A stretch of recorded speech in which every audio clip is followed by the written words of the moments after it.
예, 만나서 반갑습니다. 예, 설교 제목을 좀 잘 정해야 될 것 같습니다. 예, 시련의 학교라고 하니까 시련이 얼마나 많은지 예, 오늘도 방송 시스템부터 시작해서 여러 가지 어려움이 많은 것 같습니다. 그러나 또 오늘 이 시간을 통해서 더 큰 은혜가 넘쳐날 것을 믿습니다. 사랑하는 형제자매 여러분, 저는 지난번에 엘리야가 보여준 믿음의 길에 대하여 말씀을 드렸습니다. 믿음은 담대하게 나아가게 하고, 믿음은 순종하게 하며, 믿음은 하나님을 알아가도록 돕는다고 말씀드렸습니다.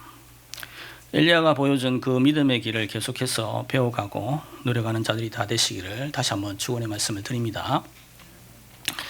사랑하는 형제자매 여러분, 저는 오늘 믿음의 길을 걸어가는 중에 시련을 만나게 되었을 때 하나님이 배우길 원하시는 것이 무엇인지를 좀 나누고 싶습니다. 시련이란 단어는 감당하기 어려운 시험과 단련이라는 뜻으로 되어 있습니다. 우리의 인생에서 이 단어는 없었으면 하지만 인생을 살다 보면 이 시련의 시간은 언제나 예기치 않을 때 찾아옵니다. 또 일정한 시기처럼 이렇게 막 찾아오는 경우도 있습니다. 예수님을 믿는 우리들도 동일한 경험을 하게 됩니다. 이와 같은 시련에는 어떤 것들이 있을까요? 형제들 입장에서 한번 이야기해 보면 대인 문제, 군대 문제, 졸업 문제, 직장 문제, 결혼 문제, 자녀 문제와 같은 어려움들이 있습니다. 또는 건강 문제, 재정 문제, 관계 문제, 또 일 문제, 또 마음의 문제, 구원의 문제, 믿음의 문제, 또 다른 영적인 문제들과 같은 이런 어려움들이 우리를 시련과 같이 여기게 합니다. 그러나 이런 문제가 아니라 사실 진짜 문제는 문제를 해결할 능력이 없는 것이 문제이고 단련되는 기간으로 여기지 않는 것이 문제입니다. 그래서 이렇게도 해보고 저렇게도 해보려고 하지만 그 해결 방법을 알지 못해서 고통스러워하고 또 마음을 졸이며 살게 됩니다. 그러나 하나님께서는 이런 것들이 아무런 문제가 되지 않습니다. 왜냐하면 그분은 전지전능하신 분이시기 때문입니다. 하나님은 인간들이 고민하고 고통스러워하는 문제를 통해서 그 문제를 해결해 주실 뿐만 아니라 그 시련을 통해서 분명한 메시지를 말씀하여 사람들이 깨닫고 배우고 단련되기를 원하십니다. 그래서 잘 배우는 자들이 되기를 원하십니다. 하나님은 특히 믿는 자들이 시련을 통해서 잘 배우게 하시려고 마치 학교에 입학하는 것처럼 일정한 기간, 일정한 수준, 일정한 과정을 지나가도록 하십니다. 하나님의 위대하심이 여기에 있습니다. 인간들이 인생을 통해서 배워야 할 것들을 가르치실 때에 마치 학교에서 일정한 기간, 일정한 수준에 맞춰 배움의 과정을 따라오도록 하여서 가르치십니다. 그 중에서도 시련이라는 과목을 사용해서 믿는 자와 믿지 않는 자 모두를 가르치십니다. 하나님이 가르치시는 것을 잘 이수하게 되면 이전보다 더 큰 복을 누립니다. 풍성한 삶을 삽니다. 하나님 앞에서 합당한 열매를 맺게 됩니다. 그래서 저는 오늘 하나님께서 엘리야를 시련의 학교를 통해 배우게 하신 것들을 말씀으로 준비해 보았습니다. 준비한 말씀이 현재 우리 앞에 직면하게 하신 시련을 이겨내고 하나님이 주시는 풍성한 복을 받아 누리는 자들이 다 됐는데 도움이 되는 말씀이, 은혜의 말씀이 되기를 기도합니다. 하나님은 시련의 학교를 통해서 첫 번째로 세상이 아닌 하나님께 소망을 두도록 가르치시며, 두 번째로 말씀에 대한 바른 태도를 배우길 원하시고, 마지막으로 하나님의 마음을 알도록 하신다는 것을 나누려고 합니다.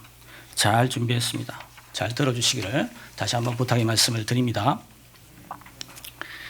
첫 번째로 나누고 싶은 말씀은 시련의 학교에서는 세상이 아닌 하나님께 소망을 두도록 가르치신다는 것입니다.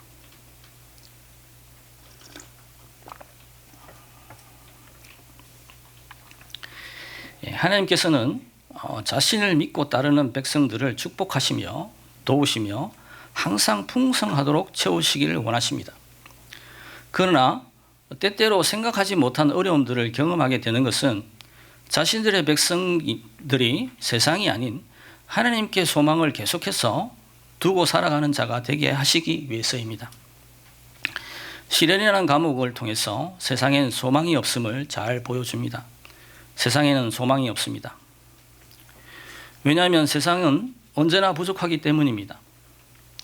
세상은 풍성하고 행복한 곳인 것처럼 말하지만 실제로 그렇지 않습니다.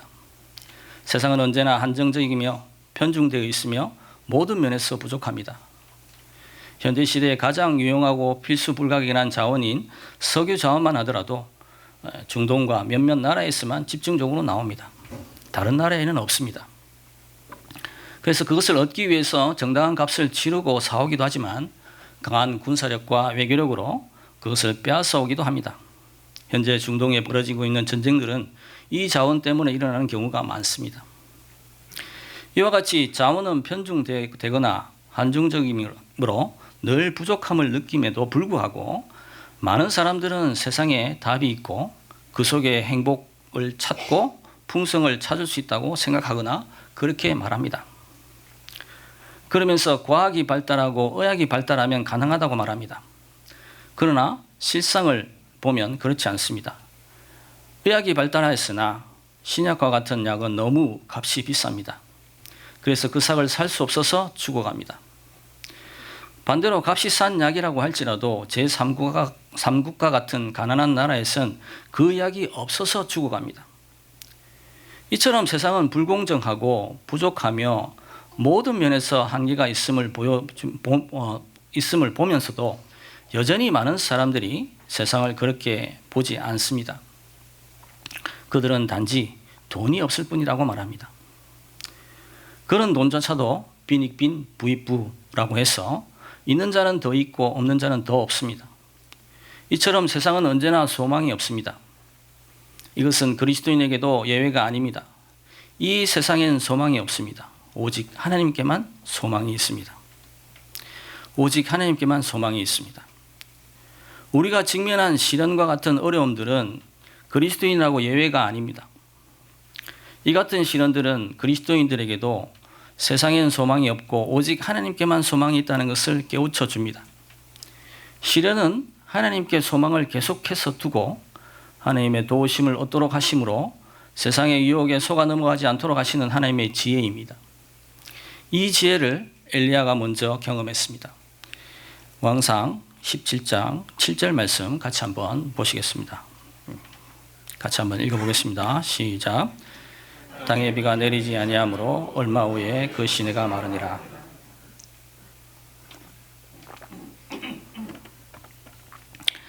하나님의 명령으로 그린 시냇가로 갔던 엘리야에게 다시 문제가 생겼습니다. 까마귀를 통해 떡과 고기를 공급받는 놀라운 하나님의 기적 같은 삶을 경험하던 그린 시냇가가 마른 것입니다. 위기가 찾아온 것입니다. 아합을 피해서 왔는데 시내가 마르는 위기 앞에 놓인 것입니다. 하나님의 도우심으로 좀 더 나은 환경이나 좀 더 나은 길을 걸을 때에는 그 즐거움과 놀라운 경험은 우리를 설레게 하고 기쁘게 합니다.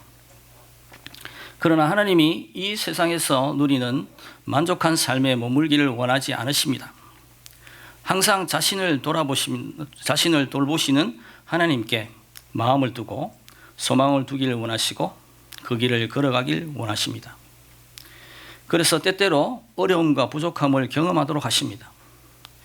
이것은 믿음이 좋은 자이든 그렇지 못한 그리스도인이든 예외가 없습니다. 이 세상을 사는 모든 자에게 알려주시는 하나님의 메시지인 것입니다. 시련이라는 과목의 내용은 어떤 것이 있습니까? 시내가 마르듯이 먹고 사는 문제, 살아가는 환경 문제, 사람과의 관계 문제, 재정 문제, 건강 문제, 직업 문제, 가족 문제, 마음 문제, 죄 문제, 믿음의 문제, 구원의 문제, 영적인 문제 등등 그 내용은 너무나 다양합니다. 이런 문제들은 하나님께로 나오게 하여 하나님이 가르쳐 주시기를 원하시는 것이 무엇인지를 잘 들을 수 있도록 해줍니다. 그 중에 가장 분명하고 확실하게 가르쳐 주시기를 원하시는 것은 하나님께 소망이 있다는 것입니다. 세상엔 소망이 없다는 것입니다. 이런 시련의 과목을 통해 이 진리를 거듭 말씀해 주시는 이유는 많은 그리스도인들이 문제 해결에만 집중하여 내가 하나님께 소망을 두고 있는지, 세상에 두고 있는지를 확인하지 않기 때문입니다. 세상엔 소망이 없습니다. 세상은 저주받은 곳입니다. 첫 번째 사람 아담이 범죄함으로 인해서 이 땅도 저주받았습니다. 그래서 이 땅은 가시덩굴과 엉겅퀴만 내어줄 뿐입니다. 그래서 세상에 소망을 두지 말고 하나님께 소망을 두고 하나님만을 의지해야만 살 수 있는 곳이며, 우리들이 그런 존재라는 사실을 한시도 잊지 않기를 원하셔서 시련의 학교에 입학하게 하시는 것입니다. 하나님은 시련을 통해서 우리들이 세상에 소망을 두고 있는지, 하나님께 소망을 두고 있는지를 물어보십니다. 그래서 모든 사람들이 하나님께 소망을 두도록 도우십니다. 적용입니다. 지금도 세상은 매일 이 땅에 소망이 있다고 유혹합니다.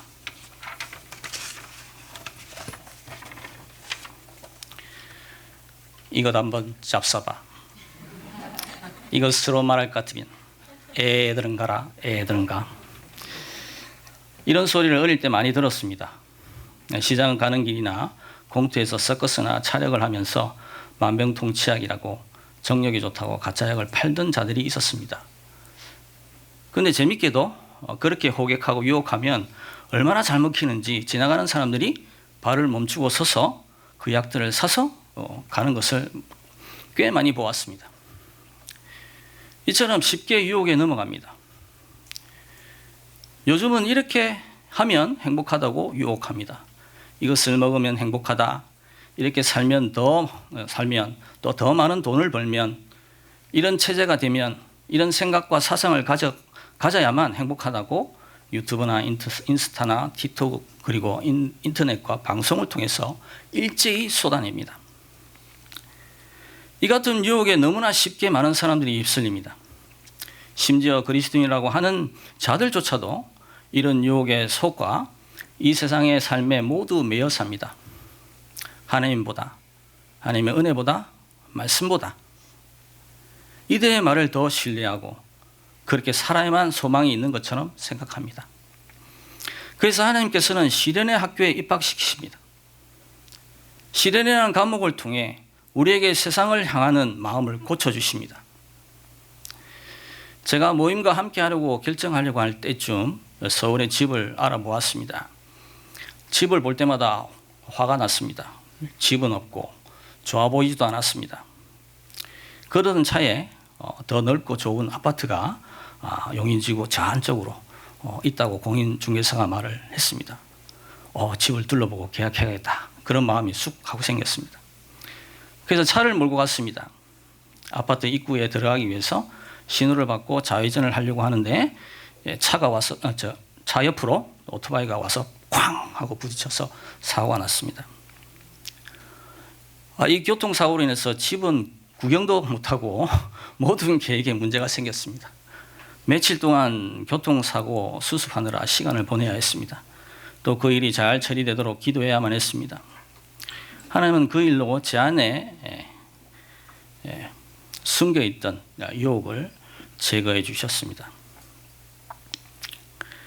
좋지 않은 집에서 살 바야 또 좋지 않은 집에서 고생하느니 차라리 왔다 갔다 차를 타고 고생하는 게 낫겠다.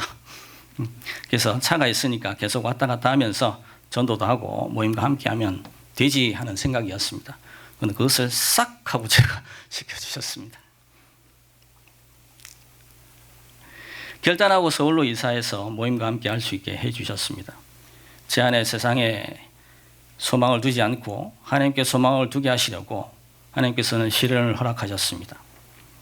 세상에 대한 소망을 모두 사라지게 하셨습니다. 또한 시련은 우리의 마음이 하나님께 소망을 두도록 합니다. 시련은 하나님께 소망을 두게 하시는 하나님의 지혜임을 믿으시기 바랍니다.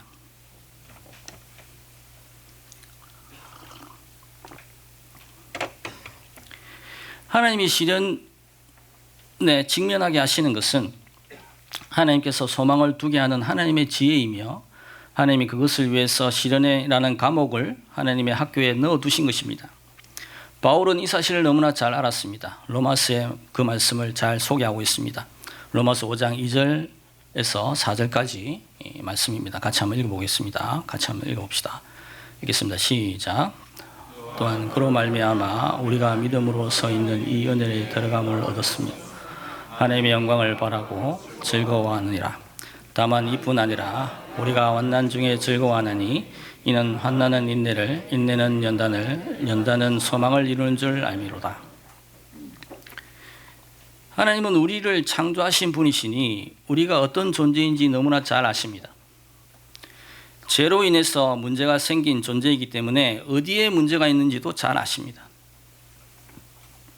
세상 역시 문제가 있음도 아십니다. 그래서 세상도 고치시고 우리들도 도우십니다. 특히 우리를 먼저 도우십니다. 시련을 통해 우리 안에 남아있는 세상을 향한 미련, 우리 자신에 대한 미련, 어리석은 미련을 완전히 제거하십니다. 그리고 그 시련을 통과하는 과정을 통해서 인내를 배우게 하시고 인내로 연단되게 하십니다. 모든 불순물을 제거해 주십니다. 그래서 하늘의 소망으로 가득 차도록 도우십니다. 하나님을 향한 소망, 하나님이 하실 소망, 하나님이 채워주시고 만족시켜 주실 소망으로 소망을 갖게 합니다. 얼마나 놀라운 사실입니까? 시련은 하나님께 소망을 두게 하는 하나님의 지혜이심을 다시 한번 믿으시기를 축원의 말씀을 드립니다. 첫 번째로 세상이 아니라 하나님께 소망을 두도록 가르치신다는 말씀을 나눴습니다. 두 번째로 나눌 말씀은 시련의 학교에서는 말씀에 대한 바른 태도를 배우게 하신다는 것입니다. 시련은 하나님께 소망이 있음을 가르칩니다. 하나님께 소망을 두려면 하나님을 알아야 하고 그가 말씀하시는 것을 들어야 합니다. 잘 들으려면 말씀에 대한 태도가 좋아야 합니다. 엘리야는 말씀에 대한 태도가 좋았습니다. 시련의 학교에서 그것을 잘 보여주고 있습니다. 그는 하나님의 말씀을 끝까지 기다렸습니다. 말씀이 임할 때까지 기다렸습니다. 엘리야는 시내가 마르는 것을 보면서 하나님이 개설하신 시련의 학교가 시작되었음을 알았습니다. 세상이 아니라 하나님께 소망을 두도록 하시는 과정임도 알았습니다. 그러므로 하나님께 소망을 두려면 하나님의 뜻을 알아야 하고 그 뜻을 잘 알기 위해선 하나님의 말씀을 들어야 하는구나 하는 것을 알았습니다. 그래서 엘리야는 하나님의 말씀을 기다렸습니다. 8절, 9절, 10절까지 앞에 보여주는 그 말씀을 같이 한번 읽어보겠습니다. 같이 읽겠습니다. 시작. 여호와의 말씀이 엘리야에게 임하시되 너는 일어나 시돈에 속한 사르밧으로 가서 거기 머물라. 그가 일어나 사르밧으로 가서 영어를 안 읽으시는지 영어 번역본을 보면 8절에 제일 먼저 then이라는 단어가 나옵니다. 그 다음에라는 뜻입니다. 시내가 마른 다음에 하나님 말씀이 임했다는 뜻입니다. 그러니까 그린 시내가 말라가는 징조가 있었고 얼마 있지 않으면 마를 것이 분명했습니다. 그것을 본 엘리야는 자신의 생각대로 또 감정대로 판단되는 대로 행하지 않았습니다. 그는 우직하게 하나님의 말씀을 기다렸습니다. 하나님은 완전히 시내가 마르게 된 후에 말씀하셨습니다. 이처럼 시련을 통해 하나님께서는 하나님의 말씀을 기다리는 훈련을 하게 하시고 그 과정을 통해서 인내심을 키우고 믿음을 키우며 더 나아가서는 하나님의 사람은 하나님의 말씀으로 사는 것이 무엇인지를 배우게 하십니다. 하나님은 반드시 말씀하십니다. 알려주십니다. 이렇게 이야기하면 사람들은 하나님이 성경을 펴서 한 구절을 콕 하고 이렇게 찍어서 말씀해 주시는 것으로 상상하는 경우들이 있습니다. 아닙니다. 또 성경 구절을 마치 읽다 보면 빛이 나는 것처럼 빛이 뿅뿅뿅 하고 나타나서 하나님의 말씀을 알려주시는 것으로 생각할 때도 있습니다. 아닙니다. 지금은 설교를 통해서 경건의 시간을 통해서 성경 암송과 공부를 통해서 개인교제를 통해서 환경을 통해서 성령을 통해서 말씀해 주십니다. 이와 같은 방법으로 말씀해 주실 때 우리가 바로 알아듣고 오해나 다른 어떤 잘못된 결과로 가지 않으려면 엘리야와 같이 시간을 들여서 말씀을 기다릴 줄 아는 훈련이 되어 있어야 합니다. 엘리야는 이런 면에서 이미 훈련되어 있었습니다. 사랑하는 형제자매 여러분, 어려울 때, 힘들 때, 시련이 닥쳤을 때, 선택을 해야 할 때 더 많이, 더 집중해서 하나님의 말씀을 기다려야 합니다. 뿐만 아니라 하나님의 말씀을 기다리는 것을 배우는 기회이며 하나님의 인도하심을 받을 수 있는 은혜의 시간임을 믿으시길 바랍니다. 그리고 이런 시련은 말씀하시는 대로 순종하도록 이끌어줍니다. 엘리야는 말씀하신 대로 순종했습니다. 말씀하신 대로 순종했습니다. 9절 10절을 보시면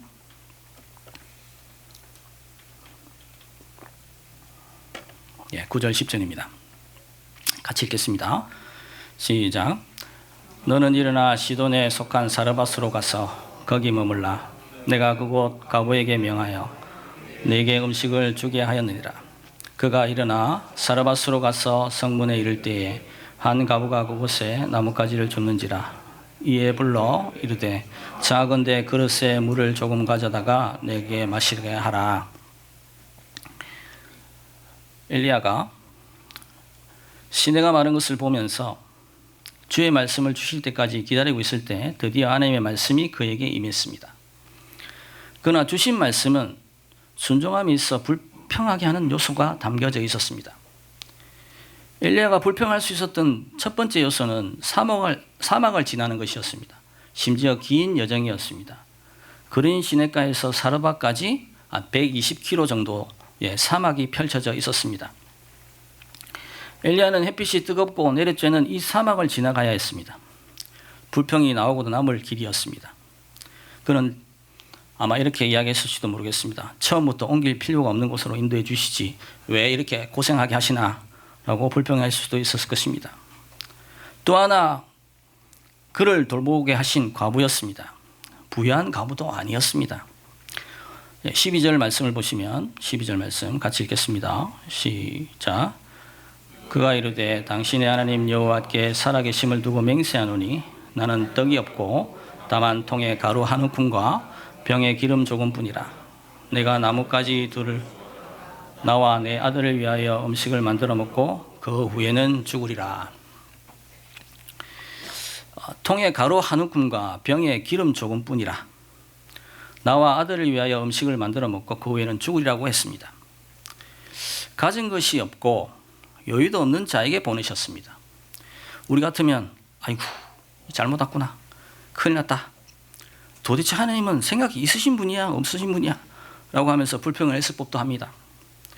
그런데 그는 그렇게 하지 않았습니다. 그냥 그 과부 집에 들어가 머물렀습니다.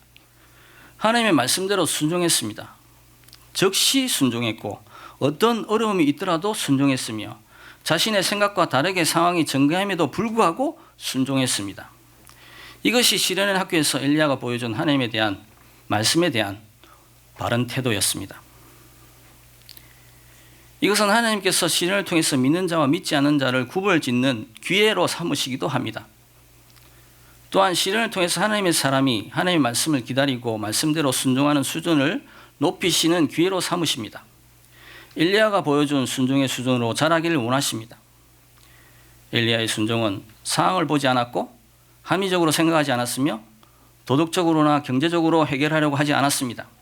오직 하나님의 말씀을 기다렸고 말씀대로 순종하려고 힘썼으며 하나님이 하실 것을 기대했고 하나님에게 특별한 계획이 있을 것이라고 믿음으로 모든 장애 요소를 극복하는 순종을 했습니다. 시련에 직면했을 때 평온한 삶에서도 우리는 항상 이것을 배우는 자들이 되시기를 다시 한번 주님의 이름 축원의 말씀을 드립니다. 정형입니다. 말씀을 주실 때까지 기다려야 합니다. 말씀을 주실 때까지 기다리십시오. 하나님은 반드시 말씀하십니다. 말씀해 주십니다. 믿고 말씀을 주실 때까지 기다린 자가 되길 원하십니다. 하박국 2장 1절 말씀을 보시면 같이 읽겠습니다. 하박국 2장 1절 말씀 시작. 내가 내 파수하는 곳에 서며 성루에 서리라. 그가 내게 무엇이라 말씀하실는지 기다리고 바라보며 나의 질문에 대하여 어떻게 대답하실는지 보리라 하였더니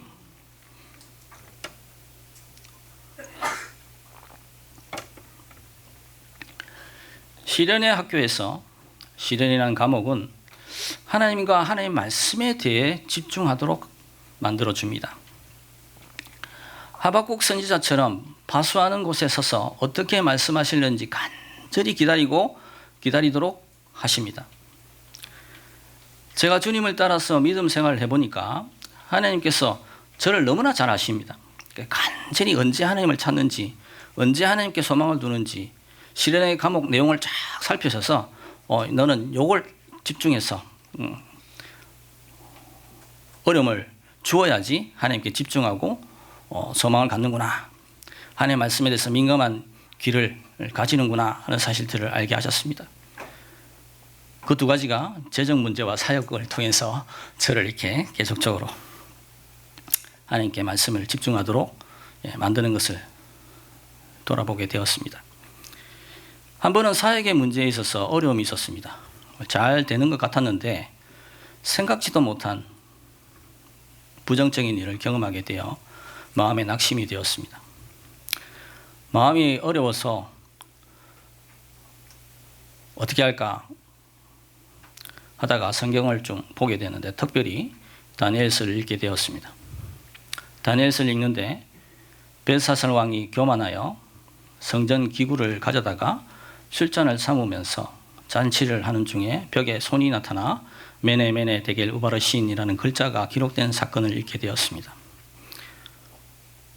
내가 너를 저울로 재어보니 함량이 미달리라. 내가 내 나라를 다른 사람에게 준다는 내용을 통해서 제게도 이런 경고를 하셨구나 하는 생각이 들었습니다. 마음이 참 어려웠습니다. 그렇게 그 말씀을 가지고 계속해서 정말 제게 하신 말씀인지 기도하면서 물었습니다. 만약에 정말로 제게 하신 말씀이라면 모든 것을 다 가져가시겠구나 하는 생각이 들었는데 그렇게 하지 않으신 것을 보면서 왜 저는 벨사살 왕과 같이 다 빼앗지 않으십니까? 라는 의문을 들고 기도를 했습니다. 곧 답해 주셨습니다. 즉시 답해 주셨습니다. 예수님 때문이라는 사실을 다시 한번 듣게 되었습니다. 저는 벨사살 왕과 같이 어리석고 어리석은 자임은 분명하지만 하나님의 저울에 한참 미치는 자이지만 그와 내가 다른 것은 예수님으로 인해서 은혜를 입은 자인지 아닌지의 차이이고 그것을 믿고 받아들인 자인지 아닌지의 차이임을 말씀해 주셨습니다. 이 말씀이 저를 다시 살아나게 했습니다. 다시 힘을 내게 했습니다. 다시 주의 일을 할 수 있도록 해 주셨습니다.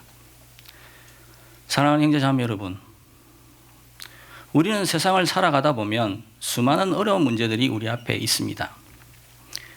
이럴 때 하나님께 나아가야 합니다. 하나님 말씀을 들으려고 해야 합니다. 그렇게 할 때 하나님은 도와주십니다. 그러므로 그 말씀을 들으려고 적극적으로 찾고 기다릴 줄 알아야 합니다. 하나님을 말씀해 주시고 도와주십니다. 그러므로 말씀을 주시면 따라야 하는 것입니다. 말씀하신 것을 따르십시오. 상황이나 환경을 보지 말고 말씀대로 하실 것을 믿고 순종하는 자가 되십시오. 참된 신앙은 상황이나 환경에 근거하지 않습니다. 주님의 말씀만을 붙들고 이 말씀의 모든 것을 걸고 이 말씀의 권위 앞에 모든 것을 내어 맡기는 것입니다. 진정한 기독교 신앙은 움직일 수 없는 말씀의 권위, 말씀의 권세 앞에만 신앙의 뿌리를 내리는 것입니다. 여러분들은 어떠십니까? 말씀을 따라 움직이고 계십니까? 말씀을 향한 투자는 인생을 건 투자입니다. 시간을 내어 성경 공부를 하고 계십니까? 묵상하십니까? 말씀을 생활에 적용하십니까? 하나님이 말씀하신 대로 이루시고 이루실 것을 믿고 순종하려고 하십니까? 말씀을 듣고 그대로 순종하면 놀라운 하나님의 일을 경험하게 되는 것입니다. 성령이 충만했던 빌립 집사님이 아무도 가지 않는 광야로 나아가는 성령의 음성을 들었습니다. 상황이나 환경을 보면 이해할 수 없는 장소였습니다. 그러나 순종하여 갔습니다. 놀랍게도 그곳에서 에티오피아 4씨가 예루살렘으로 갔다가 다시 고향으로 돌아가는 행렬을 만나게 되었고 성령은 빌립 집사에게 더 가까이 가라는 말씀을 하셨습니다. 순종했습니다. 그랬더니 이사야서를 읽고 있는 4씨를 만났습니다. 빌립 집사님이 이사야서 53장 말씀을 읽고 있는 그것을 깨닫고 있는지 물었고 그 예언의 말씀을 잘 이해하지 못했던 그에게 주 예수님이 죽으심을 가리키고 있는 것임을 설명하고 복음을 전했습니다. 그 복음을 들은 내시는 예수님을 믿고 세례를 받았고 그리스도인이 되었습니다.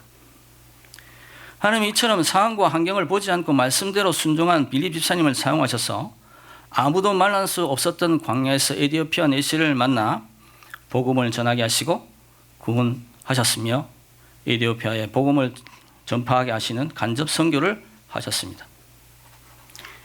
이처럼 말씀하시고 그 말씀대로 하실 것을 믿고 상황이나 환경을 구애받지 않고 순종하는 것을 배우는 자만이 누리는 즐거움이며 축복입니다.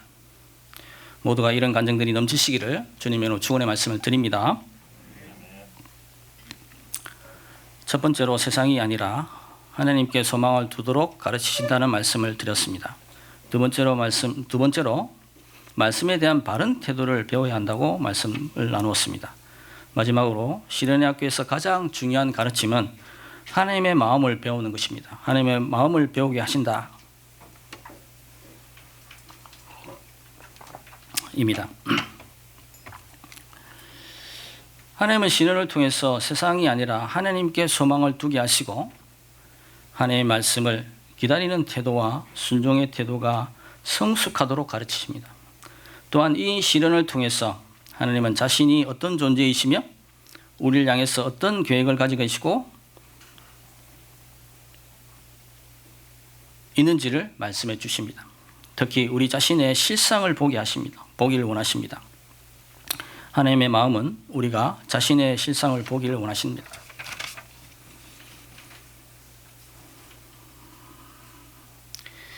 하나님 없이 살아가는 자들의 실상은 어떻습니까?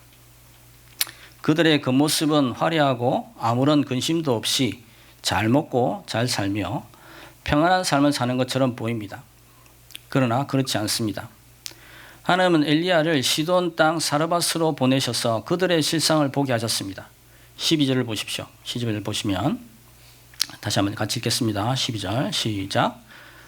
그가 이르되 당신의 하나님 여호와께 살아계심을 두고 맹세하노니 나는 떡이 없고 다만 통에 가루 한 움큼과 병에 기름 조금뿐이라. 내가 나뭇가지 둘을 사가 나와 내 아들을 위하여 음식을 만들어 먹고 그 후에는 죽으리라. 엘리야는 사르밧에 하나님이 준비하신 과부를 만났습니다. 그러나 그 과부는 엘리야를 슬긴 형편이 아니었습니다. 가진 것이 너무나 빈약했고 심지어 죽을 예정이었다고 말을 들었습니다. 이 말을 엘리야가 듣게 하신 이유가 무엇입니까? 이 세상을 살아가는 모든 사람은 죽어가고 있음을 알려주신 것입니다. 먼저 엘리야조차 하나님이 도와주시지 않으면 죽을 수밖에 없는 곳이 이 세상임을 보게 하셨습니다. 그리고 더 나아가 하나님이 없이 하나님의 저주 아래 있는 자들은 모두 이 과부와 같이 죽게 되어 있는 실상을 보기를 원하셨습니다. 시돈의 사르밧은 바알의 본산이고 이방인 신을 섬기는 심장부였습니다. 그곳에서 그들의 현실을 보게 하신 것입니다. 그들은 세상의 정치, 경제, 사회, 문화를 다 장악하여 이스라엘에게 강한 힘을 행사하고 있었지만 실상은 이제 곧 죽을 것입니다 라는 말이 모든 상황을 다 보여주고 있는 것입니다. 이 실상은 하나님께서는 시련을 통해서 드러내시고 깨닫게 하시는 것입니다. 어려움이 엘리야와 모든 사람에게 임했을 때 보게 된 상황이고 발견되고 깨닫게 된 것입니다. 시련을 통해서 우리는 우리 자신의 실상을 보고 하나님 없이 하나님이 없는 자들과 세상의 실상을 보게 되는 것입니다. 모든 것이 잘 되는 것 같을 때에는 실상을 보지 못합니다. 그러나 시련이 오고 어려움이 오고 부족함이 드러나면 그제서야 실상을 봅니다. 미국의 9.11 테러가 일어났을 때에 많은 사람들이 죽고 어려움이 생기자 다시 교회에 사람들이 찾아오고 하나님을 찾는 자들이 많이 생겼습니다. 그 이유가 무엇입니까? 아무리 화려한 건물과 잘 나가는 위치에서 바쁘게 살아가는 성공적인 인생이라고 할지라도 하루아침에 죽음 앞에 서야 하는 나약한 인간이며 언제든지 죽음을 맞이할 수밖에 없는 그런 자라는 사실을 보았기 때문입니다. 이것이 우리의 실상입니다. 엄청난 가뭄으로 인해서 시내가 마름으로 인해서 자신들은 언제든지 죽을 수 있는 나약한 존재이며 하나님이 도와주시지 않으면 살 수 없는 존재임을 보게 하셔서 하나님께 소망을 두게 하시는 것이 하나님의 마음입니다. 이제 하나님은 엘리야가 이 비참함을 보고 하나님을 믿는 자로서 자신을 구원하시고 도우시고 살게 하시는 그 말씀을 그 가보에게 전하여 하나님의 복을 받게 하기를 원하셨습니다. 하나님의 마음은 복을 누리기를 원하십니다.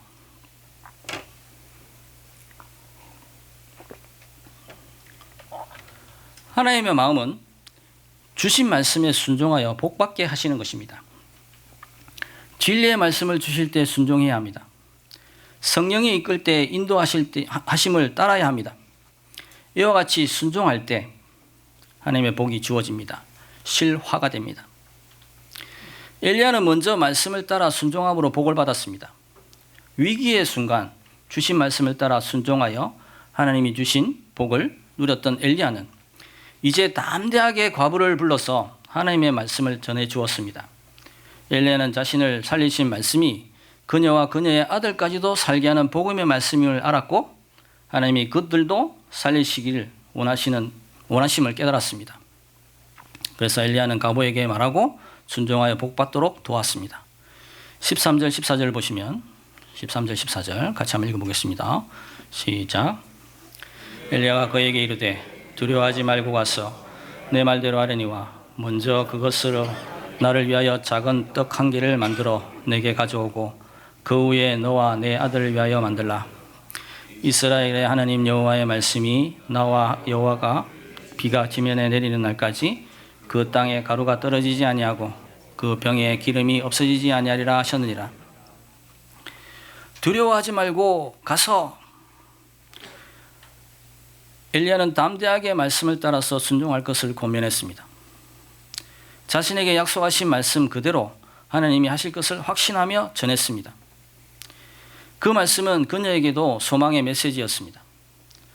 통에 가루가 떨어지고 뜨지지 않고 그 병에 기름이 없어지지 아니하라고 했습니다. 한번 먹고 죽을 예정이었는데 하나님의 사람이 찾아와서 자신에게 살 수 있는 길을 알려주었습니다. 하나님의 말씀이라고 자신에게 전해준 것입니다. 그녀는 그 말씀대로 하는 것이 이득임을 본능적으로 알았습니다. 믿고 말고가 아니라 그녀에게는 다른 대안이 없었습니다. 자신에게는 한 번의 기회밖에 없었는데 엘리야 말을 듣고 순종하면 통에 가루가 떨어지지 않는 살 길이 생긴다니 그녀가 가서 엘리야의 말대로 순종해야 했고 순종했습니다. 엘리야뿐만 아니라 그녀와 아들까지 하나님의 복을 받게 하신 것입니다. 15, 16절을 보십시오. 15, 16절 같이 읽겠습니다. 시작. 그가 가서 엘리야의 말대로 하였더니 그와 엘리야와 그의 식구가 여러 날을 먹었으나 여호와께서 엘리야를 통하여 하신 말씀같이 통에 가루가 떨어지지 아니하고 병의 기름이 없어지지 아니하니라. 이처럼 하나님께서는 하나님의 사람이 하나님이 없이 죽어가는 자들에게 가서 그들의 실상을 보고 자신을 살게 하신 말씀을 믿음으로 전하면 그들도 그 말씀을 듣고 믿고 순종하여 하나님의 복을 받아 살 수 있는 길을 가게 하십니다. 자신에게 주신 말씀을 믿고 순종할 때에 주신 복을 나눔으로써 그들도 그 말씀을 믿고 순종하여 복을 누리도록 도우시기를 원하십니다. 룻기를 보면 이방 여인 룻이 시모 나오미를 따라서 이스라엘로 돌아옵니다. 살 길이 막막했던 그녀는 이방인과 나그네에게 남겨두도록 하신 이삭 죽기를 위해서 밭으로 나아갑니다. 그 밭에서 은혜를 얻어 많은 이삭을 가지고 돌아옵니다. 그 밭 주인이 보아스임을 알고 그에게 은혜를 계속해서 구하여 그로 인하여 기업을 회복하고 그와 결혼하여 다윗의 계보에 이름을 올렸습니다. 더 나아가서는 그리스도 예수의 족보에 들어가는 복을 누렸습니다. 그녀가 그렇게 복을 누릴 수 있었던 이유가 무엇입니까? 박복하기만 했던 시련이 시모인 나오미를 따라 어머니의 하나님이 나의 하나님이 될 것을 믿음으로 결단하여 따라감으로써 죽을 길에서 살 길이 열렸고 왕의 족보에서 들어갈 복을 누리게 된 것입니다. 하나님께서는 시련을 통해서 자신의 백성이 하나님의 마음을 알기를 원하십니다. 우리를 살리시고 살 길을 열어주시듯이 우리를 통해 하나님을 알지 못하고 죽어가는 자들도 죽지 않고 살 수 있도록 그 복을 나눠주시길 원하십니다. 이것이 하나님의 마음이고 시련의 학교에서 배우기를 원하시는 것입니다. 적용입니다. 여러분 앞에는 누가 있습니까? 하나님은 엘리야를 우리에게 먼저 보내십니다. 절망 중에 있을 때, 시련 중에 있을 때, 살 소망이 없을 때 먼저 하나님은 사르밧 가보에게 엘리야를 보내셨듯이 하나님은 우리에게 하나님의 사람을 먼저 보내십니다. 여러분에게 살 수 있는 말씀을 전해준 엘리야는 도대체 누구입니까? 여러분을 살게 하는 자는 도대체 누구입니까? 하나님은 먼저 엘리야를 보내서 말씀해 주십니다. 살 수 있는 길을 알려주십니다. 말씀을 통해서 말씀해 주십니다. 설교를 통해서, 성경 읽기를 통해서, 아침 경건의 시간을 통해서, 말씀 암송을 통해서, 성경 공부를 통해서, 말씀을 가지고 나눔을 통해서, 개인 멘토맨을 통해서, 어려운 상황이나 환경을 통해서, 우리 안에 살아계신 성령님을 통해서 말씀해 주심으로 우리는 살 길을 찾을 수 있도록 도와주십니다. 그러므로 하나님은 하나님의 말씀을 주셔서 우리를 위해 실상을 보고 죽는 자가 아니라 사는 자가 되기를 원하십니다. 지금도 하나님은 여러분 앞에 하나님의 말씀을 주심을 믿으시길 바랍니다. 그 말씀을 통해서 어떤 시련이나 어려움이 직면하더라도 죽지 않고 살 수 있는 길을 가도록 하는 복을 누리도록 그 복을 주십니다. 그 복을 다 누리기를 원하십니다. 우리가 그분이 주시는 복을 받기를 원하십니다. 시련의 학교를 통해서 하나님은 우리가 그가 주시는 복을 받기를 원하십니다. 그 복은 모든 것이 합력하여 선을 이루게 하시며 어떤 것으로도 하나님의 사랑에서 끊어지지 않도록 하는 복입니다. 그 복을 받아 하나님께 소망을 두게 하시는 것이 하나님의 본심이십니다. 로마서 5장 3, 4절에 우리가 환난 중에 즐거워하나니 이는 환난이 인내를, 인내는 연단을, 연단은 소망을 이루는 줄을 알미로다 는 말씀을 통해서 하나님의 마음은 죽지 않고 살게 하시는 하나님께 소망을 두도록 하는 것입니다. 하나님은 환난까지 사용하셔서 인내를 배우게 하시고 그 인내 속에서 연단되는 시련의 과정을 통해서 결국 살 소망을 가지도록 하시는 것입니다. 이것은 모두가 살 수 있는 하나님의 복을 받기를 원하시는 것입니다. 이것을 알면 즐겁습니다. 이것을 배우면 온전해집니다. 이 복을 받으면 성장하고 성숙하여 하나님께 소망을 둔 자로서 서게 될 것입니다. 그러므로 하나님의 학교에서 시련이라는 과목을 배우게 될 때 슬퍼하지 말고 하나님 우리의 소망의 자리로 이끌고 계심을 믿으시기를 축원합니다. 시련이라는 과목을 잘 이수해서 하나님이 주시기를 원하시는 모든 좋은 복을 다 받아 누리는 자들이 되시기를 다시 한번 주님의 이름으로 축원의 말씀을 드립니다. 말씀을 정리하겠습니다. 시련의 학교에서는 세상이 아니라 하나님께 소망을 두도록 가르쳐 주십니다. 말씀에 대한 바른 태도를 배우게 하십니다. 하나님의 마음을 배우게 하십니다. 이 모든 것을 잘 배워 죽을 수밖에 없는 곳에서 살 수 있는 소망과 사는 복을 다 누리는 자들이 되시기를 다시 한번 축원의 말씀을 드립니다. 기도하겠습니다. 같이 기도하십시다.